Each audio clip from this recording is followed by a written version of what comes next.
Todos amamos nossos times, mas às vezes eles realmente nos irritam, não é? Todo torcedor de futebol sente frustração com seu clube, mas ainda assim o ama. Essa é a natureza do esporte. Hoje vamos ver algumas dessas coisas irritantes sobre nossos clubes. Isso é uma coisa que realmente irrita no seu time favorito. Vamos começar com o Barcelona. Eles jogam um futebol bonito, têm a melhor academia do mundo e são um dos maiores clubes do planeta. Mas eles não têm tido muita sorte com a sua liderança.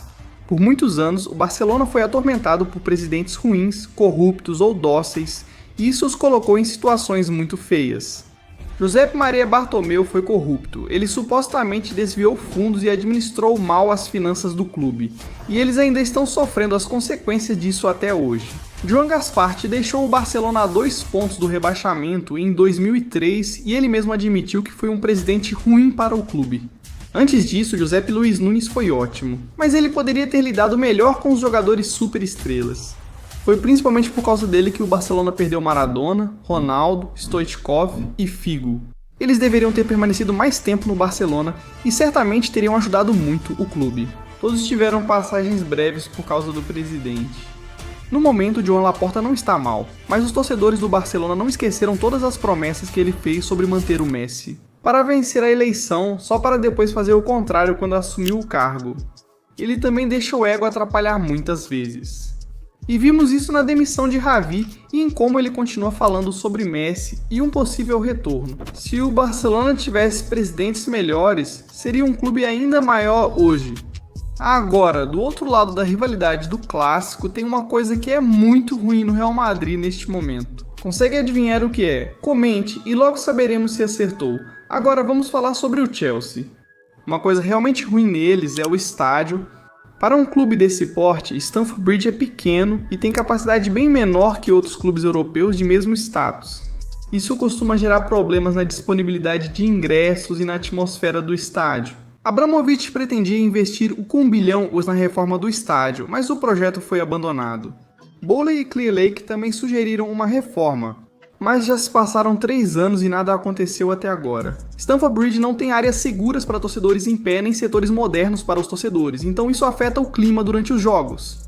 Por isso, a atmosfera em Stamford Bridge não se compara a de Anfield, St. James's Park, Old Trafford ou Emirates. Os torcedores já vêm expressando sua frustração há algum tempo, mas parece que nada será feito a respeito.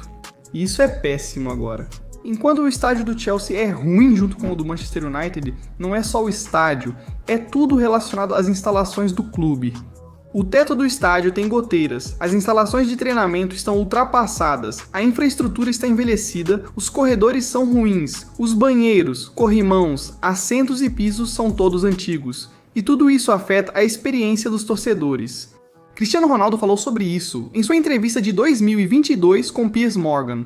Ele saiu do clube por mais de uma década, voltou, e tudo continuava igual, principalmente pelo grande descaso dos Glazers. Não é de se estranhar que os torcedores continuassem pedindo para que eles deixassem o clube. Agora, enquanto o estádio do Arsenal é bastante moderno, e a atmosfera parece estar ficando cada vez melhor, o que é ruim é que os preços dos ingressos deles são altos demais.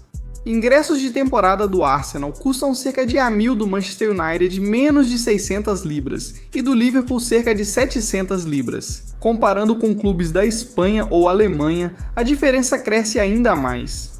Isso acaba sendo meio excludente para os torcedores da classe trabalhadora, e eles já reclamaram várias vezes. Parece que diariamente os torcedores são excluídos do futebol pelos preços, o que é horrível. É ruim quando o clube distribui ingressos grátis para influenciadores que nunca o apoiaram antes, enquanto as vozes mais importantes da comunidade são ignoradas. Isso frustra muito os torcedores. Ok, vamos dar uma pequena pausa na Inglaterra e ir para a Itália com a Juventus. O recrutamento e o planejamento de elenco deles são meio ruins.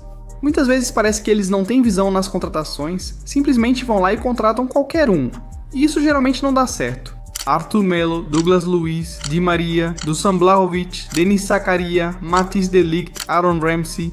Quantas dessas contratações realmente funcionaram? O pior, porém, é como tratam os jovens talentos. A Juventus deixou tantos potenciais superastros escaparem por entre os dedos, porque, mais uma vez, eles não têm visão.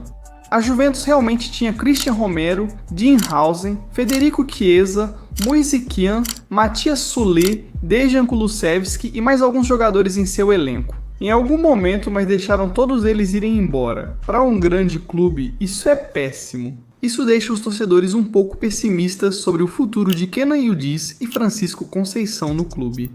Isso definitivamente é ruim dentro do Milan, é a dependência excessiva de veteranos que realmente incomoda. Olhe para o elenco, os melhores jogadores dele são os mais velhos. Sommer tem 36 anos, Acerbi 37, Divray 33, Calhanoglu 31, Mkhitaryan 36 e até 30. Se eles ainda não estão na casa dos 30, estão perto disso. Lautaro, Thuram, Di Marco e Barella têm todos 28 anos. Só Bastoni do elenco principal tem cerca de 20 anos. E se os boatos forem verdadeiros, ele pode até estar de saída do clube muito em breve. Isso é realmente muito ruim. Se os melhores jogadores são velhos, como os torcedores podem ter muita esperança para o futuro, afinal. O que realmente é ruim sobre o Bayern de Munique é que eles são valentões.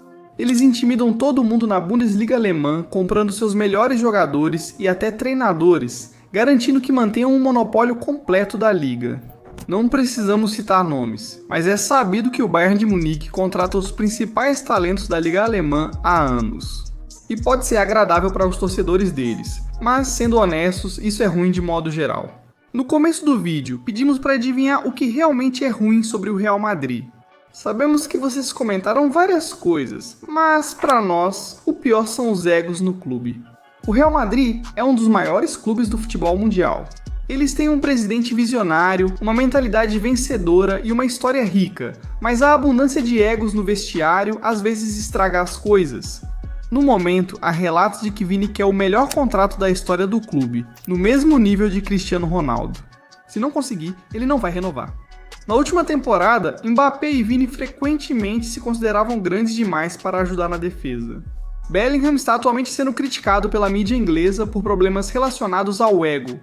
Além disso, há outros grandes nomes como Carvajal, Trent e Rudiger, cujos egos podem ser um problema.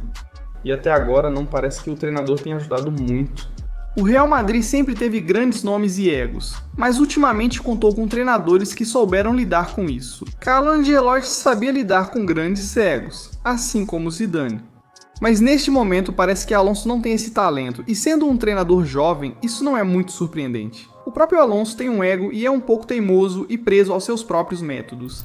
Às vezes, treinadores precisam ceder, principalmente com seus melhores jogadores, mas Alonso não parece disposto. E isso pode ser um grande problema para o clube. Como dissemos em um vídeo recente, isso pode forçar o clube a ter que escolher entre o treinador e um jogador. Pode-se dizer que é por isso que a filosofia dos galácticos nunca funcionou no Real Madrid. É curioso que ainda insistam nisso. Enquanto isso, o doping financeiro do Paris Saint-Germain é simplesmente péssimo. Eles resolvem tudo jogando dinheiro até o problema sumir. Quase não existe nenhum plano ou estrutura de verdade ali. Diferente do Manchester City, eles não se preocupam em lucrar com vendas, pois isso não faz diferença para eles. Gastaram 95 milhões de euros em Kolo Muani em 2023.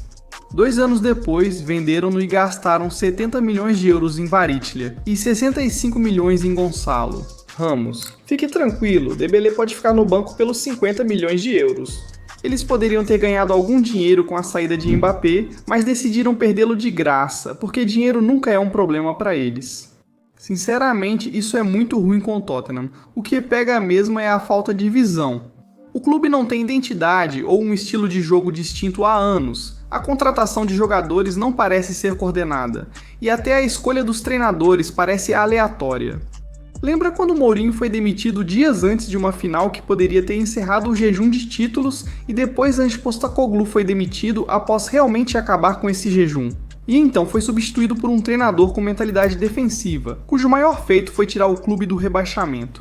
Tudo isso deve ser bem frustrante para os torcedores, porque agora parece que o clube não está pronto para aproveitar o sucesso que conquistou na temporada passada. E o Liverpool? Vamos colocar desta forma, o clube é um pouco mão de vaca quando se trata de salários. Os salários oferecidos aos melhores jogadores são injustos. Esse foi um dos principais motivos para perderem Mané e Luiz Dias, e quase perderem Salah e Van Dijk este ano. Qual o problema em pagar aos melhores jogadores o que merecem para mantê-los motivados? Não dizemos que todo jogador deva receber salários altos, mas esses atletas levaram o clube ao sucesso e conquistaram títulos para você. Vamos lá. Quanto ao Manchester City, esse drama legal é simplesmente horrível. Culpado ou não, acumular tantas acusações por tanto tempo é ruim para torcedores, jogadores, equipe e proprietários. É uma grande mancha na reputação do clube e pode gerar ansiedade nos jogadores sobre o futuro. Em certos aspectos, isso pode até afetar o recrutamento. É ruim para todo mundo. Bem, agora é hora de ouvir vocês. O que vocês acham que é o pior no seu clube favorito? Deixem seus comentários e conversem com a gente. Se você gostou do vídeo, deixe seu like e se inscreva no canal. Ative as notificações para não perder novidades. Até o próximo vídeo. Tchau!